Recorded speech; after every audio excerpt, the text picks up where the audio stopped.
Hello viewers, আমি প্রিয়াঙ্কা। তোমরা দেখছো প্রিয়াঙ্কা সরকার ব্লগস। আজ আমি একটা লং ভিডিও নিয়ে এসেছি তোমাদের সামনে। চলো, আমি প্রথমে লাউগুলো কেটে নিয়েছি, এদিকে উচ্ছেও আছে, সরু সরু করে কেটে নিয়েছি, আর একটা আলু কেটে নিয়েছি। কড়াইতে দিয়েছি পাঁচফোড়নটা না আমি হালকা করে লাল লাল করে ভেজে নেব। আমি আজ কী করবো রেসিপি তোমরা বুঝতেই পারছো, লাউয়ের শুক্তো। গরম ভাতে কিন্তু শুক্তো খেতে প্রথম পাতে দারুণ লাগে। এই যে আমি হামনদিস্তার ভিতরে আমি সে পাঁচফোড়নগুলো দিয়ে দিয়েছি, আর এইদিকে নিয়েছি হাতে বড়ি দিয়ে, আমরা বাড়িতে যে বড়িটা দিয়েছিলাম সেই বড়ি। কড়াইতে দিয়েছি তেলের ভিতরে বড়িগুলো দিয়ে আমি একটু লাল লাল করে ভেজে নেবো। লাল লাল করে ভেজে নিলে তরকারিতে দিলে বড়িটা ভেঙে যায় না, আর কম ভাজলে বড়িটা দিতে দিতেই ভেঙে যায়। যে আমার এদিকে লাল লাল হয়ে গেছে বড়ি ভাজা, লাল লাল করে আমি তুলে নিয়েছি।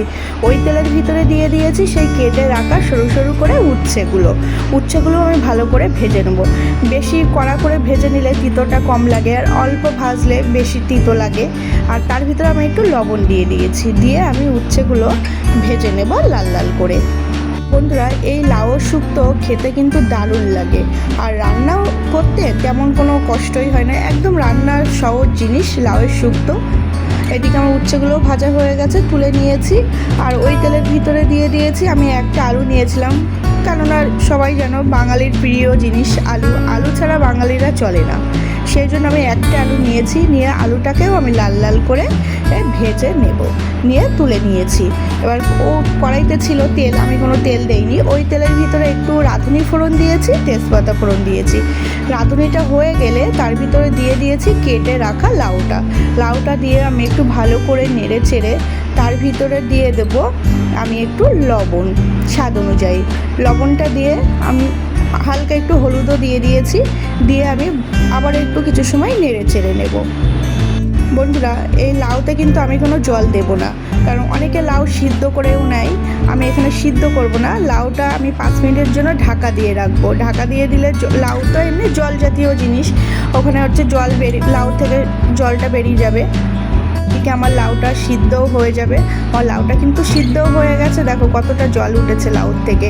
আর আমি এর ভিতরে অ্যাড করে দিয়েছি একটু আদা, আমি আদাটা বেটে নিয়েছি, সেই আদাটা দিয়ে দিয়েছি। দিয়ে আমি কিছু সময়ের জন্য আবারও নেড়ে চেড়ে তার ভিতরে 1 থেকে 2টো কাঁচা লঙ্কা দিয়ে দিয়েছি, আর ভেজে রাখা আলুটা। আর আমি যে ভেজে রেখেছিলাম বড়িটা, তোমাদের আগেই দেখিয়েছি, সেই বড়িটা আমি একটু গুঁড়ো করে নিয়েছি, ভেঙে নিয়েছি। সেই ভাঙা বড়িটা লাউয়ের ভিতরে দিয়ে দিয়েছি, দিয়ে আমি কিছু সময় আবারও একটু ফুটিয়ে নিয়েছি। এই যে, আর আমরা তো আখের গুড় দিই, জানো তোমরা সপ্তাহতেই দেখেছো। এখানে একটু শুক্তোয় মিষ্টি দরকার হয় টেস্টটা আসার জন্য, খেতেও ভালো লাগে। তোমরা চিনি দেবে, দিয়ে আবার একটু নেড়ে চেড়ে নিয়েছি। এবার আমি অ্যাড করে দেব সেই ভেজে রাখা উচ্ছেটা আমি লাস্টের দিকেই দিয়েছি, কারণ প্রথম দিকে দিলে বেশি তিতো হয়ে যাবে। সেই জন্য আমি শেষের দিকে উচ্ছেটা দিয়ে ভালো করে নেড়ে চেড়ে আবার কিছু সময় একটু ঢাকা দিয়ে দেবো। আর বাঙালির মানে শুক্তো তো প্রিয় জিনিস। এইদিকে সে হামনদিস্তাতে আমি সেই ভাজা মশলাটা, যেটা পাঁচফোড়ন গুঁড়ো করে নিয়েছি, ভেজেছিলাম, সেই পাঁচফোড়ন গুঁড়োটাও আমি লাউয়ের ভিতরে দিয়ে দিয়েছি, লাউ শুক্তোর ভিতরে। দেখতে কিন্তু খুব সুন্দর লাগছে, আমার হয়েও গেছে লাউ শুক্তো, আর খেতেও কিন্তু দারুণ হয়। তোমরাও বাড়িতে এই গরমে লাউ শুক্তো এইভাবে বানিয়ে খেও, দারুণ লাগে। আর লাউ খাওয়া তো গরমে খুবই ভালো। তাহলে বন্ধুরা, আমার চ্যানেলটিকে লাইক করুন, সাবস্ক্রাইব করে পাশে থেকো। টাটা।